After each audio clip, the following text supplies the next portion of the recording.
Welcome back. રાજકીય પક્ષો સામે બ્રાહ્મણ સમાજમાં નારાજગી જોવા મળી રહી છે। રાજકીય અવગણનાથી ભૂદેવો નારાજ થયા। ડિસેમ્બરમાં બ્રહ્મ સમાજના મહાસંમેલનનું આયોજન કરવામાં આવ્યું છે અને આ મહાસંમેલનમાં રાજકીય મુદ્દાઓને લઈને ચર્ચા કરવામાં આવશે।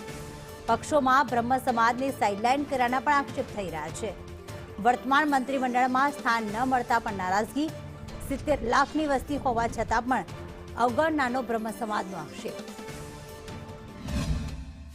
બ્રહ્મ સમાજની સતત રાજકીય દરેક રાજકીય પક્ષો સતત ઉપેક્ષા કરી રહ્યા હોય એના અનુસંધાને બ્રહ્મ સમાજના સંગઠનો અને બ્રાહ્મણોમાં ખૂબ આમ લાગણી દુભાય એવી વાત છે। એટલે એના માટેથી અમે આગામી સમયમાં તારીખ 7 ડિસેમ્બર રાજકોટ ખાતે એક ગુજરાતનું મહાસંમેલન કરવા જઈ રહ્યા છીએ અને તબક્કાવાર જ્યારે જુઓ ત્યારે બ્રાહ્મણોનું અપમાન થતું હોય એવું અમને લાગી રહ્યું છે।